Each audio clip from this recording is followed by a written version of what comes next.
periods of time that I had to really focus in. But one of the big issues that was going on during that time was that we didn't have a level 1 trauma center on Chicago South Side, which by just community base was leading the country in gun violence. Even though they say Chicago, it wasn't the murder capital anymore, if you look just by hoods, we were. So Inglewood, South Shore, Roseland, Greater Grand Crossing, all of those kind of Auburn, Gresham, and then you go to the west side, those same kind of things. So medical student, I was just going to my second, takes care of people after they're shot or harmed. It's just like putting a Band-Aid on a gunshot wound, right? If you're not gonna fix the problem upstream, meaning to help prevent it, then it doesn't matter.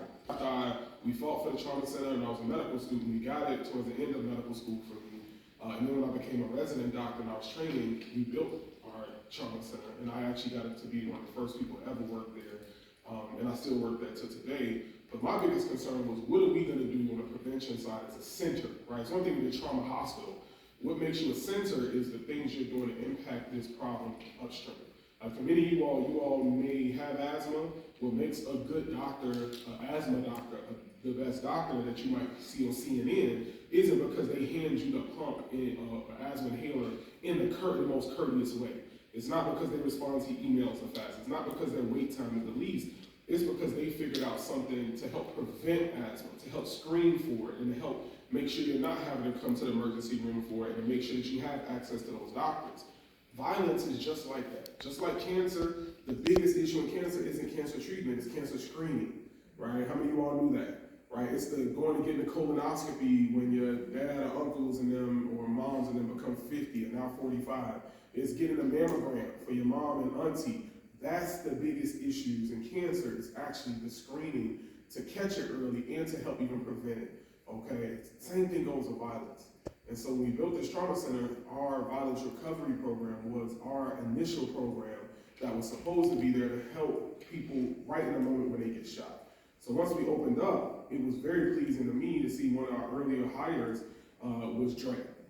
And so Andre is somebody who, he'll tell you about himself, but he comes from the streets. He was my only trusted source inside that trauma center when someone was shot. If you were 17, 18, and you got shot at 20, 30, whatever, I'd be like, yo, Dre, I'm like, where he from? What's the situation with that? What do I need to watch out for? Because sometimes you have two people shot, and we be putting them both in the same trauma bay next to each other. They shot each other, right? They sitting there getting a shootout, and we don't know. We so goofy as doctors and nurses that we don't know. And Dre would be the first one to be like, hey, doc, this guy, he come from 051, this dude come from 046. They don't need to be together.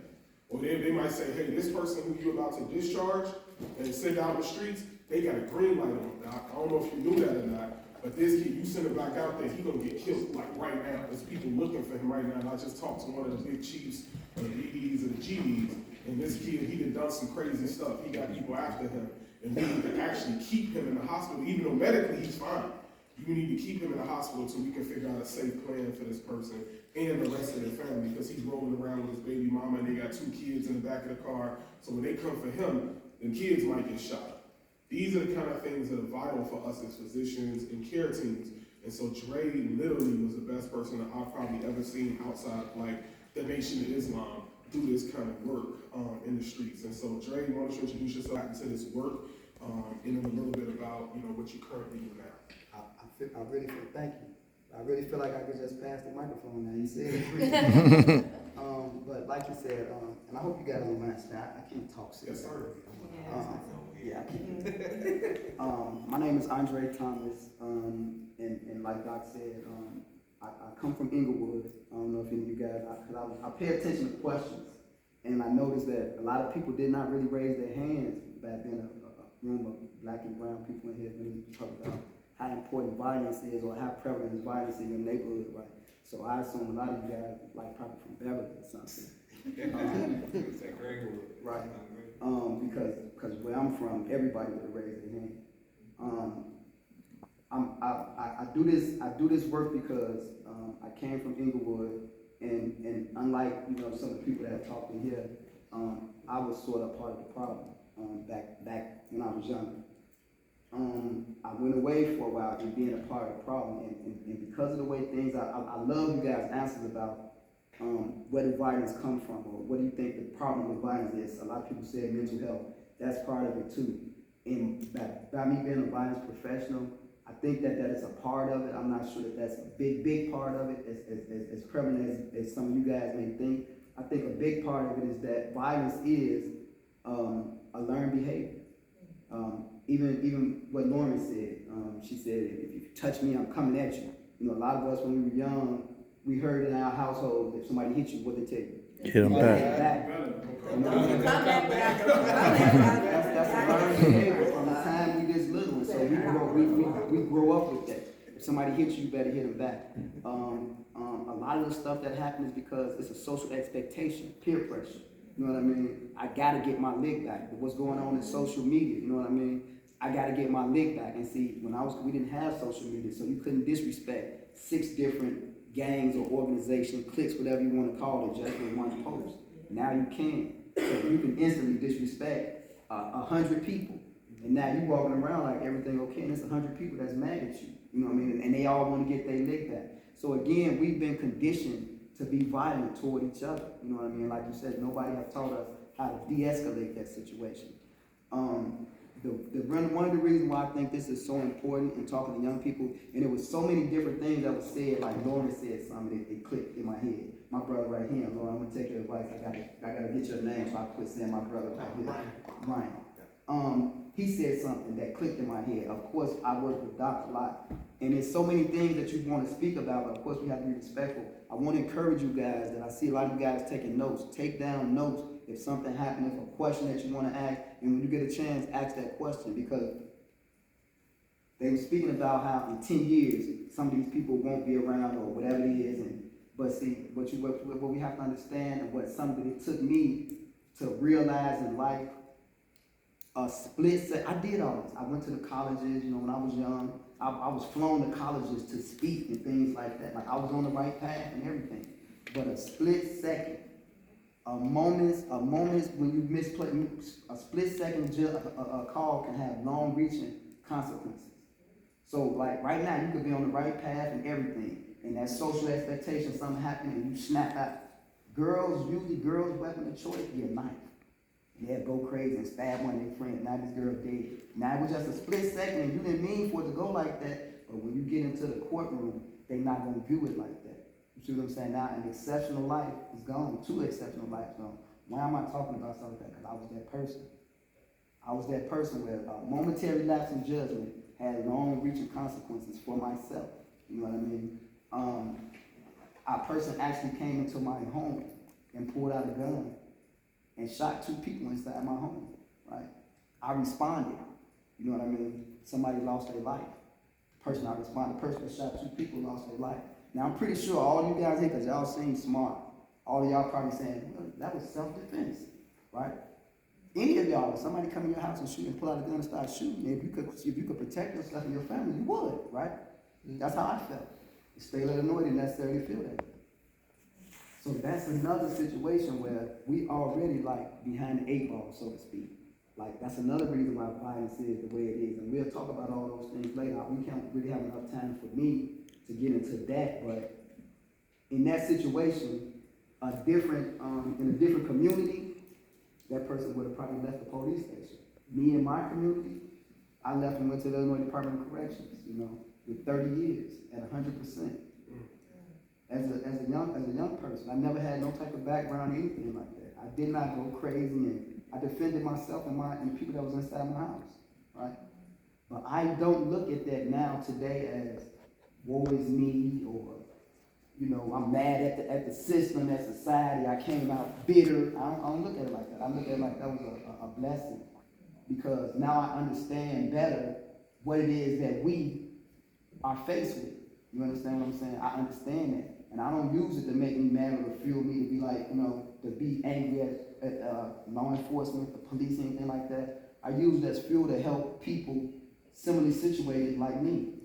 You understand what I'm saying? So that's the reason why I actually do this type of work. The reason why I say write stuff down, because it's a lot of different things that we're gonna touch on over the course of weeks, and I'm gonna try to get it as often as I can, but all of us spoke it basically about it, but nobody gave it a name. Excuse me. The name that you guys have to start focusing on and pay attention to is trauma-informed care, right? Trauma-informed care. What trauma-informed care is, it presupposes that everybody in here. And organizations like University of Chicago, I worked here. Oh, what doctors told you that I worked here. And one of the things before I even came here, when we was trying to turn it to a level 1 trauma center, and they asked me to come and sit on a panel and help out with, structure. Because you gotta understand that before this was a level 1 trauma center, I used to work at Northwestern Hospital.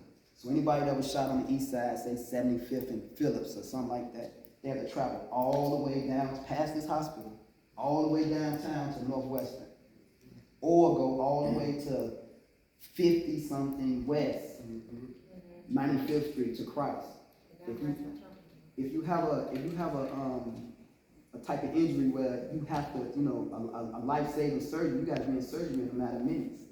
So for you to have to travel all the way this way or all the way that way through traffic lights, those are lives that probably was lost in that process. So that was the reason why the fight to get this hospital right here was so important. It was big, it was huge. But this was an elective surgery place, like before that. So grandmama got gallstones, and they finna remove her gallstones. The family come down here, and they sitting up on the 6th floor, and everybody was kind of like civil. Granny gonna get her gallstones taken out. Okay, they sit you in a room. We sit there for a few hours. They come out. They say, "Granny gonna be okay." They say, "Okay, well we leave." Right? But it's a difference now when we're dealing with trauma. And Ray Ray just got shot 16 times on the block. And now you and Ray Ray's family and friends and his girlfriend and everybody, they're excited because they want to know what's going on with Ray Ray. So when you come in the hospital, you excited, like Norma said, when she's ready to do something, that's not really hurt. That's the trauma talking, right? And so now when you come in the hospital and you at 10, and you have this little nurse telling you, "Well, I don't like your attitude," and put them out. They have to leave. Every day. Every day that is my job. Right. And see, they don't understand that. They meet me, they think he just so ghetto, she just so ghetto. But they don't realize they're meeting me on the worst day of my life. Right? My life may never be the same again. At 5 o'clock, you're going home. Right? And so I was trying to explain to them that we have to be the professionals in that moment. We have to presuppose and understand that not just today, but during the time that they was coming up, they've been exposed to trauma.